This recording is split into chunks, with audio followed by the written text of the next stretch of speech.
Hey guys, so today is my March TBR. I have officially now been doing these TBR videos for a whole year. So before we get into choosing my TBR, I want to quickly look at how I did in February. I read 16 books in February. Actually 15. I'm currently in the middle of one, but by the end of the month I will have finished it. So my total books will be 16. And these were the books that I had on my February TBR. So I'll quickly go through all of them, what I rated them. I don't have reading vlogs up for most of these yet because if you guys didn't know, where I live in Texas, we had a really bad winter storm and the power was out for like a week, and all my videos are just like really delayed because of that, because I couldn't film or post anything for a whole week. So reading vlogs for these will be coming within the next couple of weeks. So I'll start with the one that I'm still currently in the middle of, and that is From Blood and Ash by Jennifer L. Armentrout.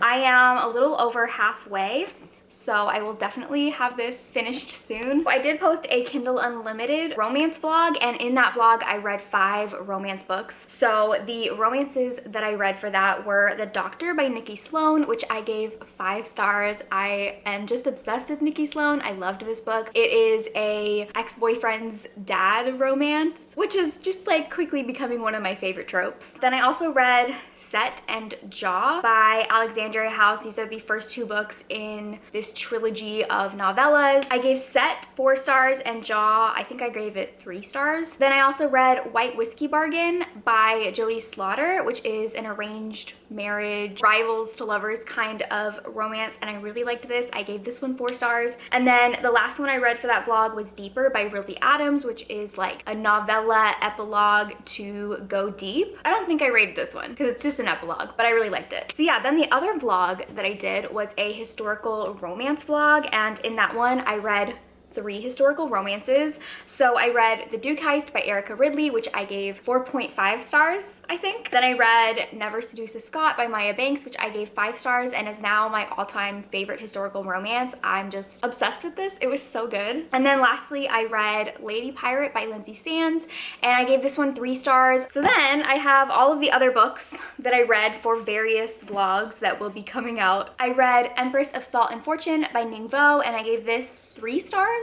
3.5 stars. Borderline by Michelle Baker, which I gave 4 stars. Hench by Natalie Zena Walcott, which I gave 5 stars. Catherine House by Elizabeth Thomas, which I gave 2 stars. Then I also read Honey Girl by Morgan Rogers, and I gave this 5 stars. I loved this so much. I read The Space Between Worlds by Micaiah Johnson, and I gave this 3 stars. And then the last one that I read was A Touch of Darkness by Scarlett St. Clair. I think that's the author. This is a Hades and Persephone romance, and I gave this 4 stars. Okay, so now moving on to choosing the books for my March TBR. If you're new here, every month I pick challenges out of my TBR jar to help me select my TBRs. And always before I sit down to film these videos, I put a bunch of books on my TBR cart that I either recently purchased or I am in the mood for right now. All right, so we are gonna start selecting, and we're gonna pick the first one.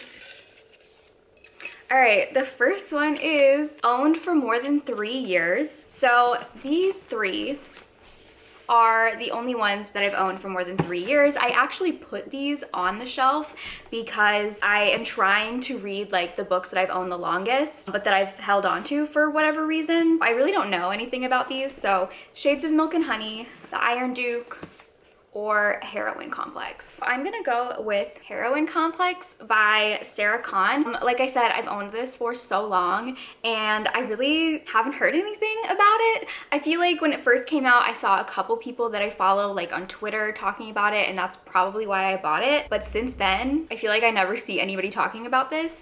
So basically, this is a superhero book. The main character is the assistant to a superhero. Her best friend is like the superhero who protects San Francisco, and she is her assistant. And then I think that the hero gets injured and she doesn't want anyone to know that she's like not able to protect the city, so she has her best friend impersonate her. So the main character is impersonating the superhero. It sounds like it's gonna be like really funny. Yeah, I'm excited for this. All right, let's choose the next one. All right, for this one we have published before 2015. Clearly the jar wants me to read old books. Okay, so again, I feel like the only ones that might count for this are these. So this one was published in 2010, and this one is also 2010. This depends if I'm feeling like magical Regency vibes or steampunk romance vibes. I think I want to go steampunk romance. I was actually in a live show with Lacey from Lacey Book Lover, and she mentioned this book like randomly, and she said she really liked it, so we're gonna go with that one. All right, next. Ooh, okay. We have sci-fi. I do have one sci-fi. So the sci-fi that I have is Space Opera by Catherine M. Valente.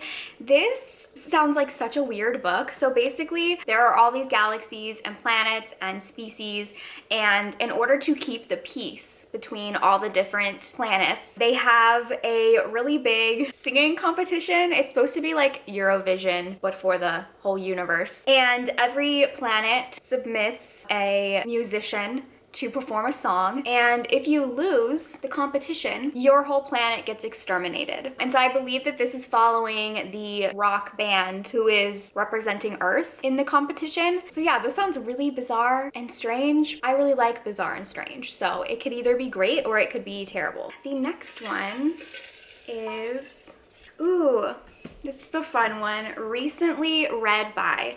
So basically for this one, I just find a book that somebody I follow recently read. I think I'm just going to scroll through my Instagram feed and see if anyone has posted like a picture of something they just read. Oh my God, okay. Literally the first post that pops up is a picture from Mentally Booked, who is a bookstagram account that I love, and she just read Act Your Age, Eve Brown by Talia Hibbert, which I have on pre-order. So I should be getting it whenever it comes out. I think it comes out on the 9th of March, and I definitely wanted to read that. So, okay, we're gonna go with that one. I'm so excited. I feel like that was just fate, or the Instagram algorithm actually working in my favor. Okay, so next we have, what is this? Favorite author. Okay, well, I could have picked Act Your Age, Eve Brown for this one. Able by Katie Robert. This is the first book in her new series, Sabine Valley. The back says 7 brothers, 7 brides, a revenge, 7 years in the making. But yeah, I'm really excited. I love this cover. I'm actually part of Katie Roberts' Patreon, and I get her paperbacks every month. So this was one of the first ones that she sent out to me, and I think it's signed. It is. So yeah, I'm super excited for this. I've really been wanting to read it. So yeah, we're gonna go with this one. All right, next, let's pick this one. Page number. So for this one, I will just randomly select a number and then pick a book that has the page number closest to that number. All right, I'm gonna do between 300 and 500. I got 338. This one is 302. This one's definitely not gonna be it. Yeah, no, this one's 500. Nope, 200. This one is 333. Okay, so that knocks out this one. That one's definitely not gonna be it. This one is 332. It's literally a page shorter. This one's still in it. This one, no, this looks longer than that. Yeah, this one's in the 400s. This one might. Nope, 352. Nope, 200. Okay, so the book that is the closest is Heartstone by L. Catherine White. So this is a book that I've owned for a while, and it sounds so good. Basically, it's a retelling of Pride and Prejudice, but with dragons. Because what could make Pride and Prejudice even better? Dragons. Let's pick one more. And Goodreads. So for this one, I just scroll onto Goodreads until I find a book that I own. So normally when I pick this challenge, it takes a long time. This might take a while. Okay, let's look. Oh, Neon Gods. I wish I had that. It's gonna take so long. Okay, I'm about to give up. I'm not seeing anything. Oh, wait. Oh my God, okay. I found one, A Dowry of Blood. I have this. So, okay, this book, literally, I don't know anything about it. Never heard anybody talk about it. This is A Dowry of Blood by S.T. Gibson. I pre-ordered this and I didn't remember that I pre-ordered it. I feel like I read about it on Goodreads and I was like, that sounds good, pre-order. And then I totally forgot about it. So basically, this is from the point of view of Dracula's brides, and I believe it's written in letters that one of them is writing. So yeah, oh my god, I'm so excited that this came up because I probably wouldn't have read this soon, but this sounds so good. Oh my god, I just read the first page. I'm so excited for this. So there we have my TBR. I feel like this looks like such a small TBR, but I think it's because they're all paperbacks. So we have a romance with actor age Eve Brown, a vampire fantasy, a steampunk romance, a sci-fi, a dark romance, a historical fantasy, and a superhero book. Oh my god, the variety. I feel like that's one of my favorite things about doing these TBR videos is that I get like insane variety in the books that I pick because of this. So yeah, that is going to be the end of this TBR video. Thank you guys for watching and I will see you in my next video. Bye!